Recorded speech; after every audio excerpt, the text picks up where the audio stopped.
This is Cruise Radio. Cruise Radio is brought to you in part by tripinsurance.com. Travel insurance done right by the people who know travel insurance. Get a quote today at tripinsurance.com. Broadcasting from the tripinsurance.com studios in Jacksonville, Florida. This is Cruise Radio. Cruise Radio. Hey, how's it going? My name is Doug Parker. Thank you so much for checking out this episode of Cruise Radio. Very happy to have you here, my friend. A review of Virgin Voyages Scarlet Lady today, a 7-night cruise that stopped at the popular port Ibiza, if I'm pronouncing that correctly.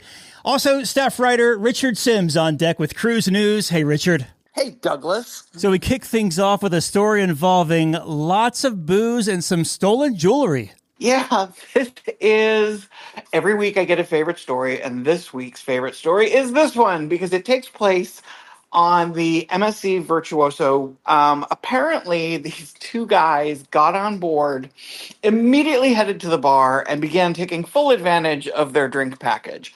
4 hours later, they wandered past the FE store, the jewelry store on board, and noticed that nobody was apparently, manning the store. So one of them kept watch while the other went in and stole a bunch of jewelry. He put 8 rings and 4 necklaces down his pants, and then they walked out, I guess. Details get a little muddy after that because... So the guys were found in a bar and escorted off the ship, but the jewelry wasn't recovered at that time. The police said they didn't have time to properly search or to watch the CCTV footage before the ship's scheduled departure. But later, one of the guys went to a police station and turned himself in, and the other was caught at the airport. Some of the jewelry was recovered, but a lot of it had already been sold. One of them sold the stuff. The judge in this case, they went to court, and the judge basically said, you know what, these are good guys who had a little too much to drink, and they wouldn't normally take part in something like this. So he sentenced them to 2 years, but it was a suspended sentence. So it's basically 2 years being on probation kind of thing. I'm kind of stunned by the outcome. You walked on board and you stole all of this jewelry that was worth a lot of money, and you literally were told, "Oh, you're nice guys." No big deal. Blame it on the alcohol. That's crazy. Yeah, very much so. Unreal. So those guys were lucky, but the next set of cruisers, not so much. No, definitely not as fortunate. So it sounds like 5 people were struck by lightning while on the beach in St. Martin. 2 of the people were on the beach holding an umbrella, and the other 3 were in the water. It's not exactly clear which of these people were cruise passengers and which weren't. There were 2 ships in port that day, the Carnival Vista and Royal Caribbean's Rhapsody of the Seas.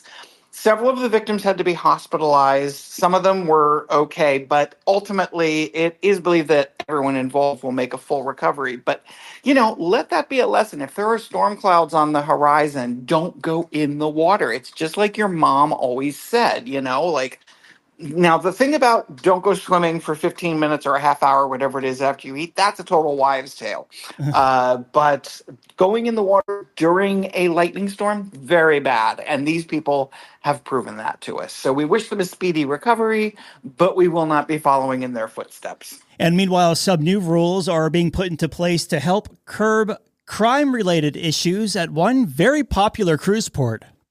Yeah, this is in Grand Turk, and there have been some crime issues of late. I mean, not huge, not like, the government is issuing warnings or anything, but enough that they're starting to take notice and some things have been worked out. And they worked with Carnival Cruise Line in part in hammering out these new details. And so what's going to happen now, starting August 15th, visitors from the local community who want to go to the Grand Turk Community Center, which is, kind of where you come off the ship, anyone wanting to do that who's a local has to get a 1-day identification badge if there is a ship in port. If there's not a ship in port, they're free to go in, do their business, whatever. But if there's a ship in port, they have to get a 1-day identification badge.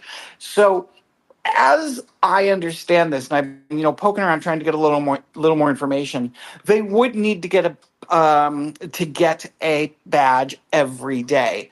This is sort of like when there was a casino that opened up, Turning Stone Casino in upstate New York. When it opened, they could not get a liquor license. There was this big dispute between the local government and the Indian nation that ran it.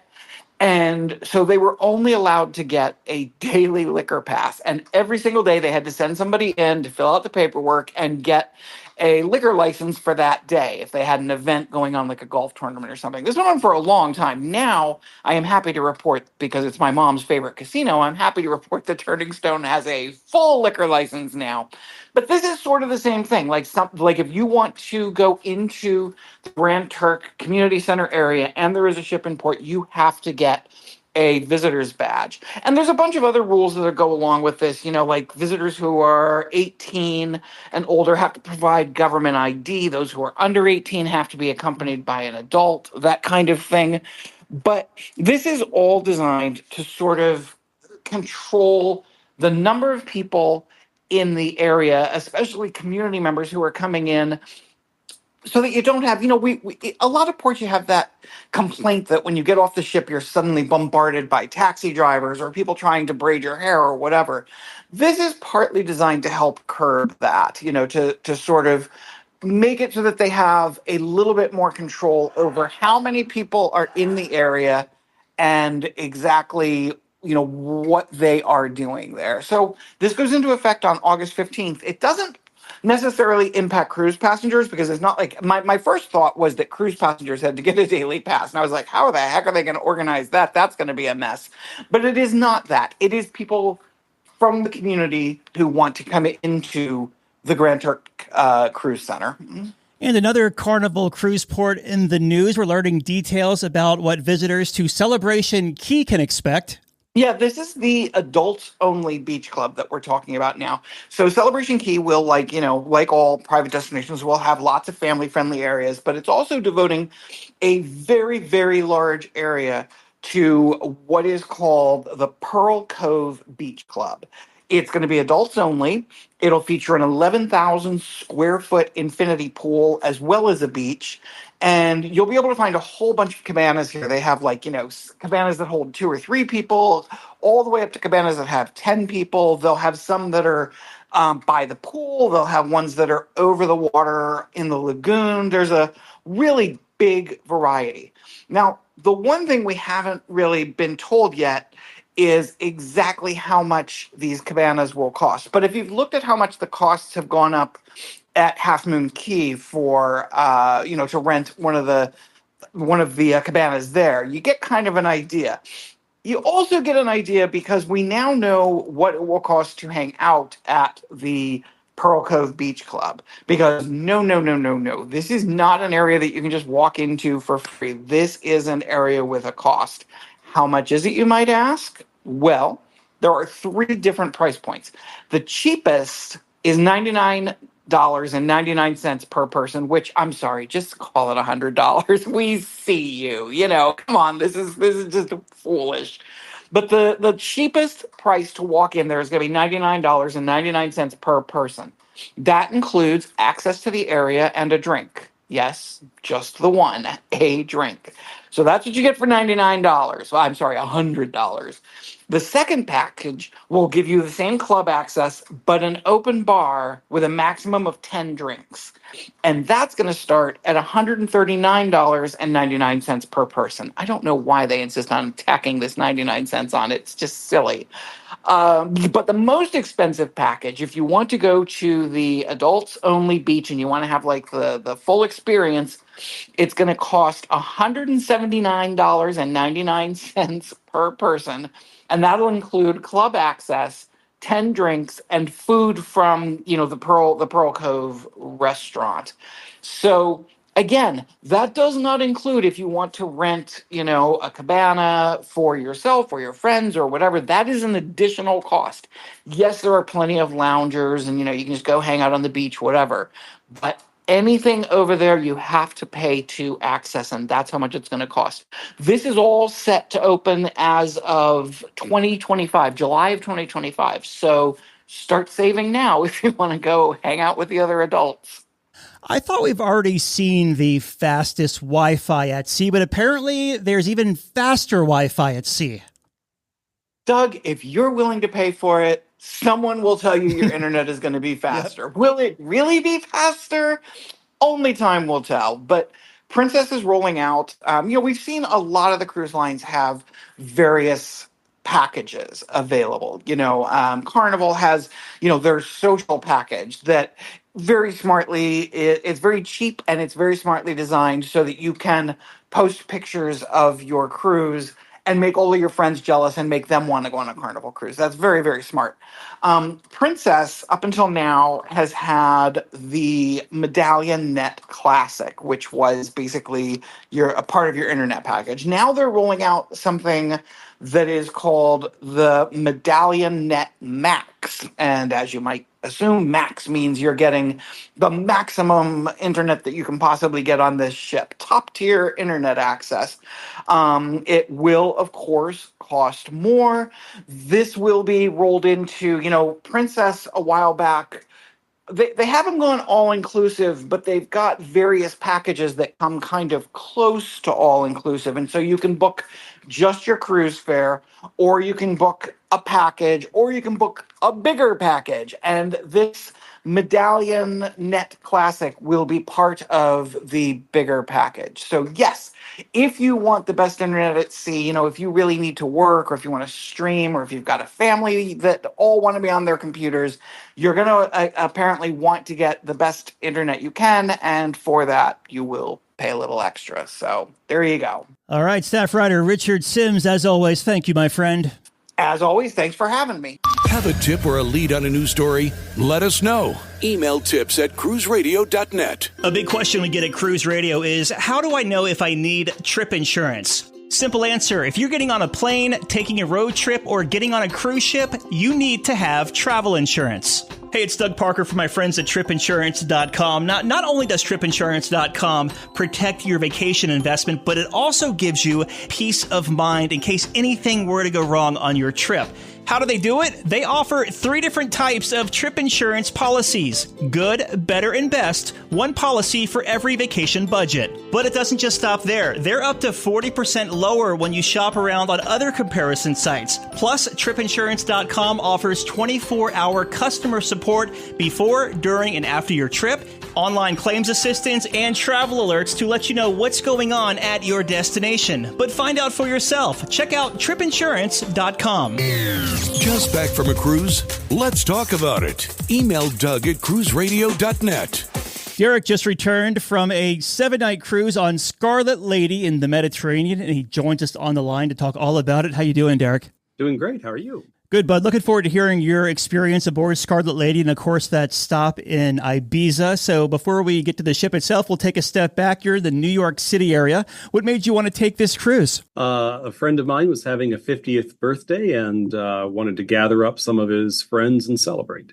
So you make your way over to Barcelona. Any pre-cruise time before you boarded Scarlet Lady? Yeah, we took an Airbnb for 3 days, and it's a great city. It's no secret that Barcelona has been in the news a lot lately with the locals not too happy with the visitors coming in and jacking up the prices of everything. So did you have any issues while you were there? Everybody asked us that. We didn't see anything but really gracious, friendly people. We did see a lot of sticker-type posters up that had like a skull and crossbones, except the crossbones was a selfie stick. So, but aside from those posters, everyone was great and welcoming. So you go to embark Scarlet Lady out there in Barcelona. What cruise terminal did they use for this embarkation, and how was your experience? It must depend on the schedule, because we departed out of Terminal A, which is a big one, but we came back to the World Trade Center. And how was the embark process? Pretty smooth. We showed up around 2 p.m., and I think the crush had begun to subside by then, and made it, I'd say, right on in about 15 minutes with our own luggage carried. Nice. Was it a pretty full ship? 80% full. Okay. I snuck a peek at the little console with the security guy badging us in and out of one of the ports, and it sounded like it was 2,200 out of 2,800. This is your second time sailing with them. So what were your impressions this go around as you boarded the ship? I just felt like the first time I went, it was right after COVID. I felt like this time there were more passengers. The complement of entertainment crew was more energetic and more visible. People seemed like they were ready for a good time and not worrying about anything. What kind of stateroom did you have for this 7-nighter, and how was your experience in there? Real good. We had 3 standard sea terraces, which is what most of the ship has. And, basically we each took a single cabin as an individual, and they opened up the connecting balconies, and thankfully there are no connecting doors. So there's no noise pollution, but it was really easy for us just to slip between the patio doors and catch up with each other. How are the bathrooms set up on this? It's like a pretty decent size, and are the beds, it may sound silly, but I've been reading reviews that people were saying the beds aren't that comfortable. Bathrooms and beds, what are the two Bs like? The bathroom is perfectly adequate for one person. I can see where if you had 3 or 4 people, it would not be adequate. The shower's a good size, but the shower hogs a lot of the total bathroom space. So it's a little tight in there. That said, in very good condition. The beds are a love it or hate it kind of thing. They are sort of a combination couch and bed, although I think most people leave it as a bed. Because we had single occupancy, we actually did have our room attendant swing one side around to be kind of a daybed couch thing and the other side be a twin bed. That was amazing. It made the room really spacious feeling. And as far as the bed itself, if you like a firm bed, like 2 of us did, you'll be happy. If you don't, 1/3 of us felt like it was rock hard. You mentioned you cruised them at the restart of the cruise industry back 3 years ago or so at this point. They used to configure the rooms back then, different day and nighttime arrangement. Is it still the same as it was back then? They've tweaked it because you have to ask for it. Otherwise, they'll just leave it as a bed. All right, well, let's talk about the food on Scarlet Lady. We'll start at the galley, the buffet area on this ship. How was it up there? And I'm curious, at 80% occupancy, was there plenty of seating for everyone? There were never times we went to the galley where there were no seats available. There were some times where we had to, sit, sort of in the sun or inside when we'd rather, be in the shade looking at a view. But no, there's never a problem with seats. If the galley had its normal menu going, we thought that was great. It was definitely, it's not buffet food. They don't lay anything out, sort of salad bar style. It's more sort of food stations, and that food was really great. They did have a promotion that we were a little bit excited about. We're from New York, and there are a lot of night markets and food markets in different boroughs here. There's a place called Queen's Night Market that has a lot of great Asian food. Mm-hmm. And Virgin seemed to do a takeoff of that as a sort of special through this summer called Asian Night Market. And weirdly enough, the normal Asian food was really good in the galley, but the special Asian night market food was kind of like frozen egg rolls and things like that. And so we just waited for the regular stuff to come back in, and then the ramen was really good. Just off of the galley, they have that Korean restaurant called Gunbae. Did you get to enjoy that? We hit up all the specialty restaurants. You kind of can't help it since there's not a main restaurant. We went there the middle night. That's the one place where, unless I guess there are 6 of you, they are going to sit you with others. And so we were sat with another party. And that's kind of a make or break thing in terms of having a good evening. We were a little concerned for a little while. We had sort of a quiet pair with us, but the drinks were flowing and the waiter was good. And after about, 10, 15 minutes, they got warmed up and we had a great evening and kept talking to them through the rest of the week. That's awesome. So yeah, like you were mentioning, everything is included as far as the dining on board. So let's hit some of those venues. Like, how was the Wake? Wake is where we went first. It's sort of the steakhouse. I totally recommend it for brunch and for lunch. It's open much of the time for that. I think it comes off that way very well. Mm-hmm. It's good at dinner, but I would say it's right in the middle of the pack. There were certainly restaurants we liked even more, but it's beautiful. I mean, it's well named. I mean, looking out over the wake in the back of the ship is really nice. There's a lot of restaurants on this ship. So after the wake, where did you hit up? So we went to Razzle Dazzle next, which was supposed to be the vegetarian or vegetarian focused restaurant. Mm-hmm. It was probably our least favorite. There were a lot of non-vegetarian items, but it seemed like whether it was vegetarian or not, they were pushing really hard not to be too vegetarian. Everything was just very rich, like a lot of butter, a lot of, sauce. And we just sort of left feeling like we had been stuffed. I would have been happy if that was a night where you could have eaten light, but I think they were pulling too hard against sort of the stereotype of a vegetarian restaurant. Up next was Pink Agave, and that's the one place we hit up twice, and it's plainly the most popular restaurant on the ship. It's their Mexican eatery. It's sort of modern Mexican, and my God, everything about that place was amazing. The food was great, of course, but the atmosphere was really electric. I mean, people were actually excited to be there. The food and entertainment director, I don't know if that was his exact title, came in one of the times we were there and said that this is the busiest bar on the ship. Mm-hmm. And I can see why. I mean, it's the place. I think next time we just go 3 times. It was really good. And then where to next? Gun Bay was next, which we mentioned. And then for the birthday night, we went to Extra Virgin. Mm-hmm. And, I think Italian can be, some of the most available, food in any city. And I'm not sure that we were super excited about it, but it got great reviews and we had a great meal. I put it right behind Pink Agave as one of our favorites, as sort of a sleeper hit. And the pastas were, fresh, done just right. Mm-hmm. The steak that I got there was the best steak I had. It's definitely better than the wake.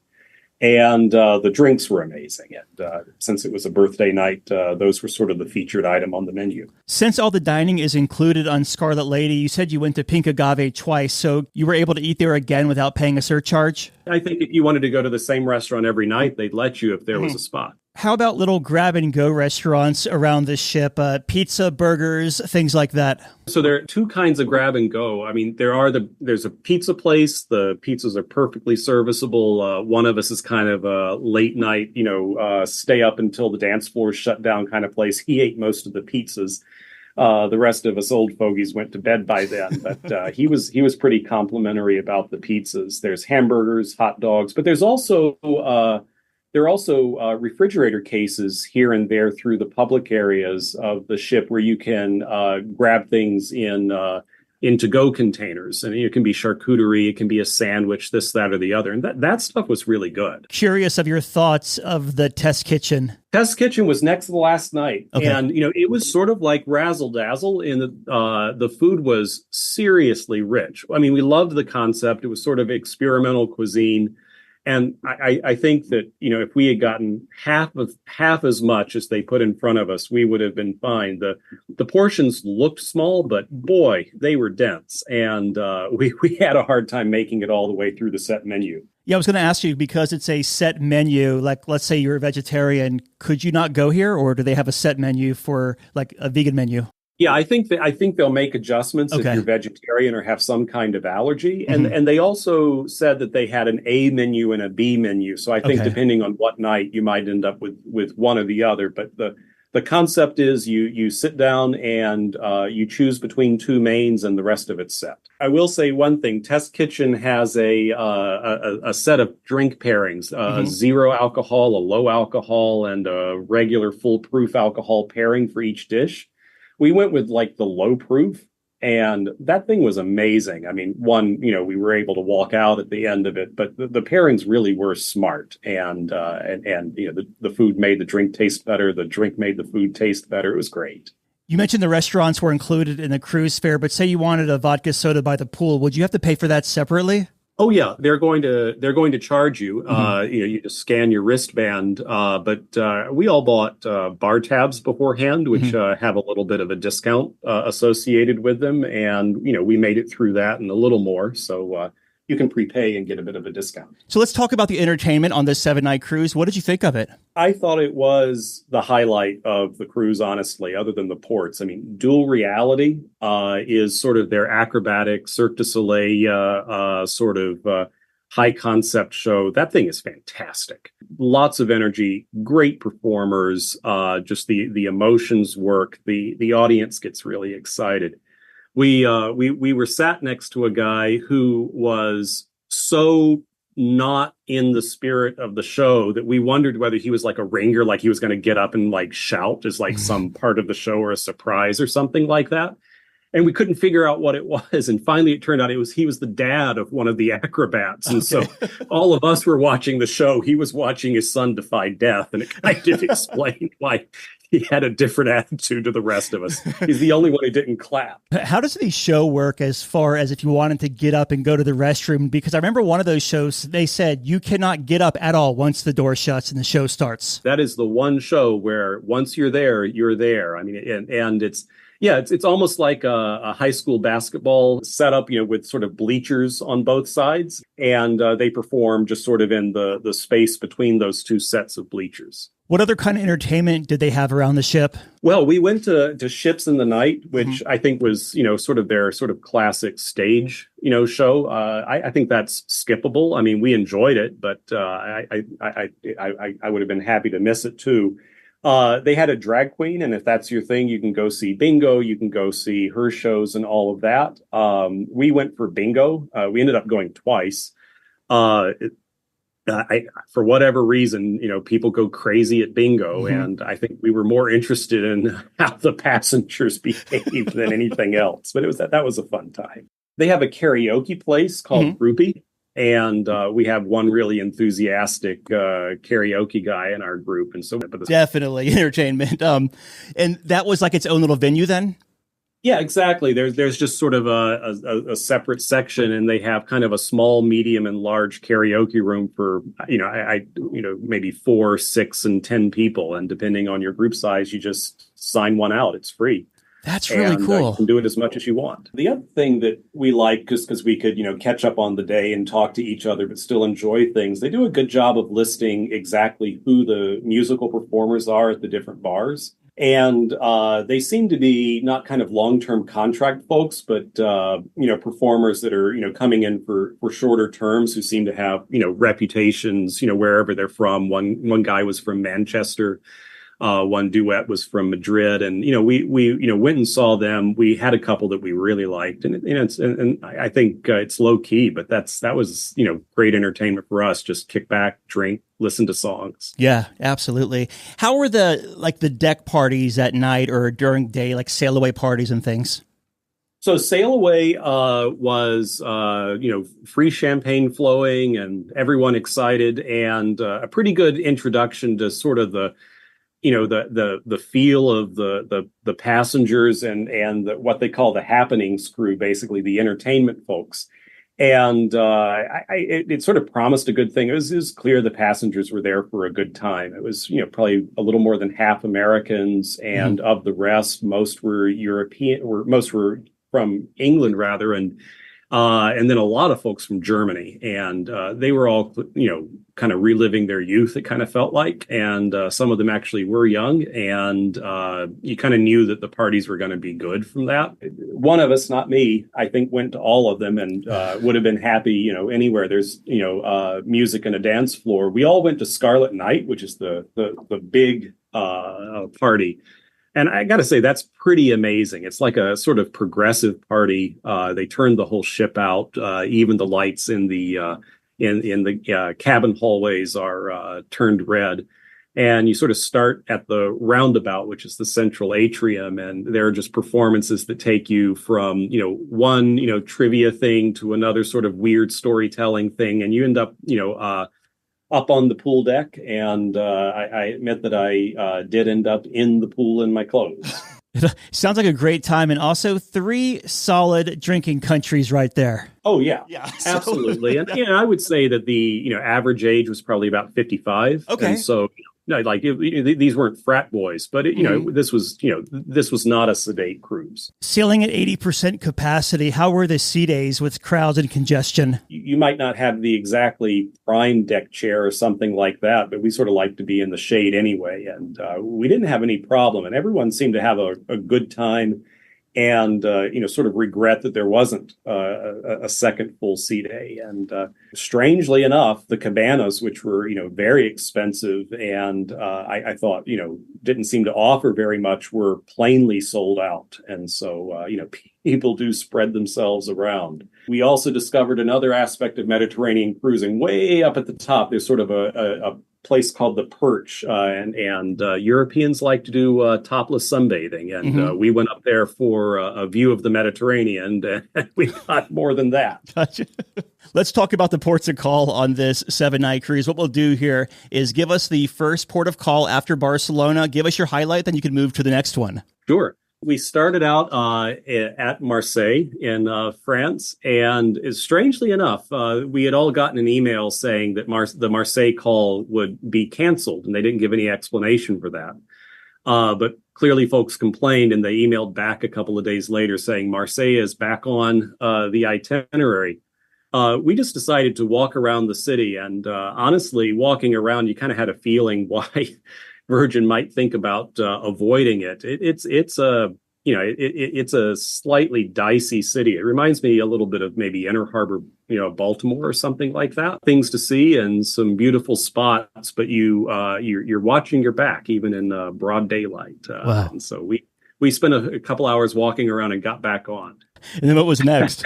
Next was Cannes. I've never known quite which. And this was the one time we booked an excursion. There was a sort of Nice and Monaco on your own, where a bus would drop you off for a few hours in Nice and then in Monaco. And that worked really well for us. I mean, Nice was absolutely beautiful, nice market in the middle, very much excited about setting up for Olympics and the Tour de France. So there's a lot of, just sort of buzz in the air there.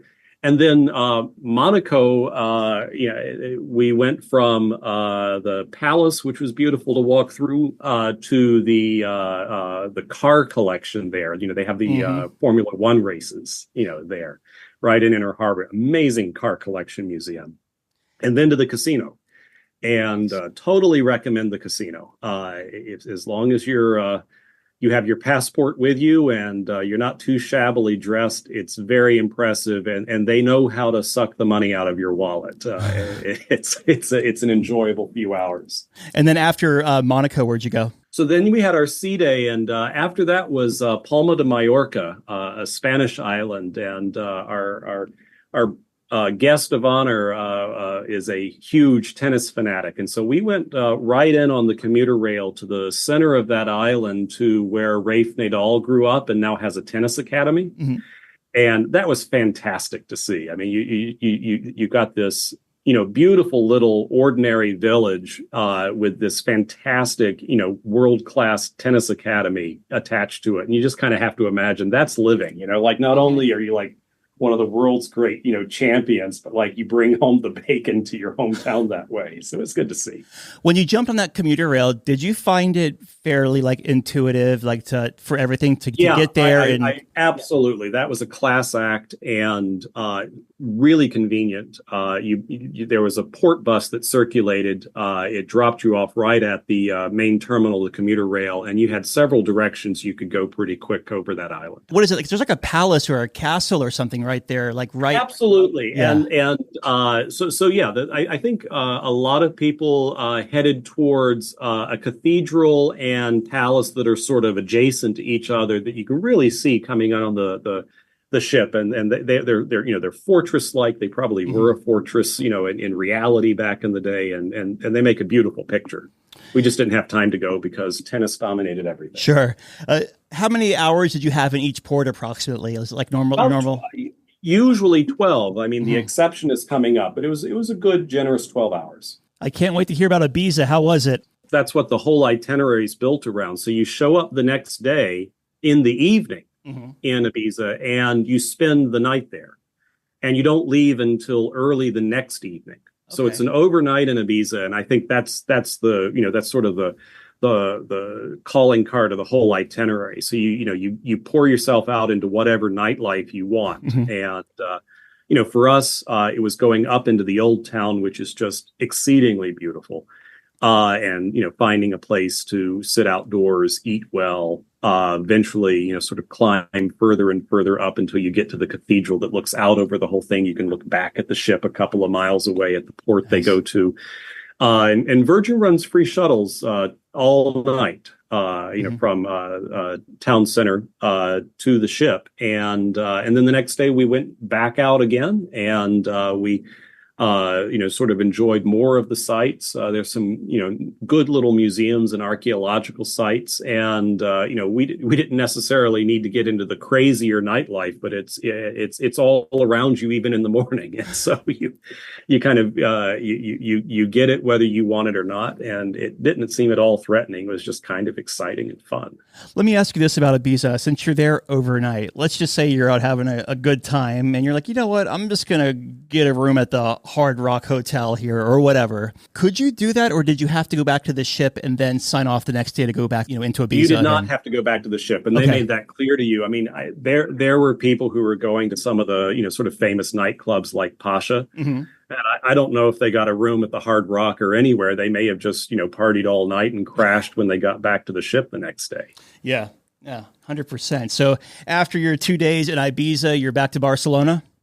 Back to Barcelona. And the only other thing that we booked was a shuttle to the airport. And one thing I'll say for the Europeans is when they say that a excursion or a bus to the airport is leaving at 8 a.m., they mean 8 a.m. and not 8:01.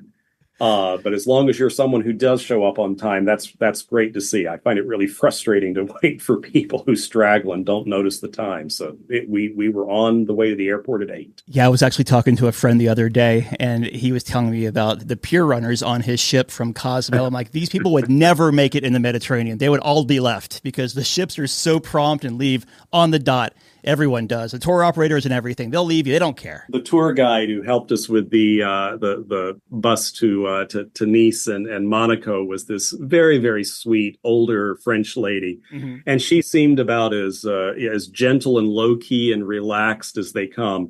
And that was true, except when it came to hours. She left on the dot. Yes. And I don't know that anyone actually got left behind, but I'm pretty clear she would have. Yeah. Very cool. So how, for the debark process, how long did it take you from the ship to the curb, and how does Virgin do that? Are they calling zones, or is it come and go as you please? Because some folks were saying that you can kind of stay on a little bit later if you want to. Yeah, they ask you to sign up for a slot to get off because we did have a Virgin arranged bus to the airport. That was dead simple for us. And I think people could have stayed through, mid-morning if they had wanted to. Okay. So you just went, just flew on back to JFK from Barcelona right when you got off the ship? Came straight back. About 1 p.m. we were wheels up. Okay, gotcha. Very good. Well, do you have any first-time tips to offer anyone either doing this Ibiza itinerary over there in the Med on Virgin Voyages? Yeah, I would say, catch up on your sleep the day before Ibiza. It's an amazing place to explore, and the overnight opportunity is really, really great. And then, do what suits on the ship. I mean, it's an adults only ship. The entertainment crew is amazing. And I think, people really enjoy the chance to, kind of be in an adult playground. And, if it suits your fancy, here's your chance. And if it doesn't, move on to the next thing.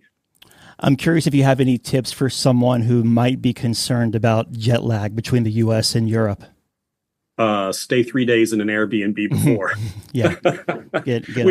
We were zombies for about the first day and a half. Okay. So yeah, it is kind of normal for sure. Looking back, what was the biggest highlight of this cruise for you guys? Honestly, that trip into the middle of Mallorca to see the tennis academy. I'm not a huge tennis fan, and I was sort of going along to be polite, but it's just nice to get into something that's both real and authentic, but also kind of exciting and international. You kind of feel like you've stumbled on something unique. Like, when are you going to get a chance to do that? Yeah, for sure. And in closing here, your final thoughts of Scarlet Lady. I'd say totally do it. The ship still feels new. There's, still that sort of Virgin Voyages promise of something, that's sort of adult and upbeat and exciting and, a little bit risque if you want it to be, although they didn't push that too far. And, if you want a chance to, be young or feel young, I think they deliver on that.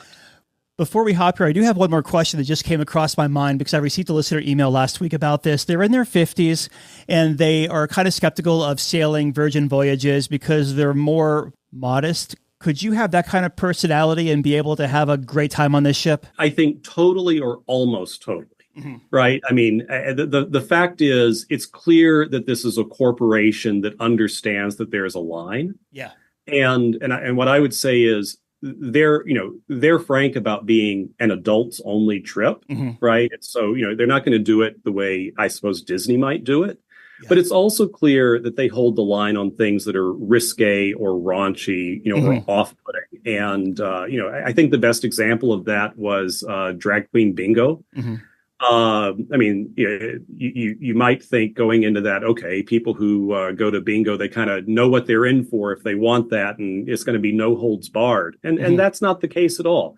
Yeah. In fact, a lot of the comedy in there was, sort of giving a hint or a wink that it might be going in that direction, but always not going in that direction. Okay.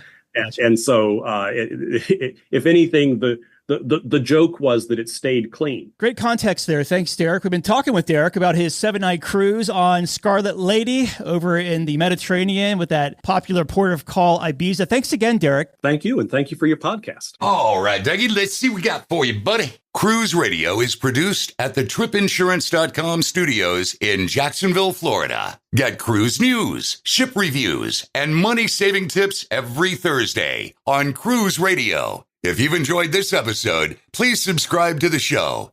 If you want to help spread the word, give Cruise Radio a 5-star review. Find Cruise Radio where you listen to your favorite podcast or online at cruiseradio.net.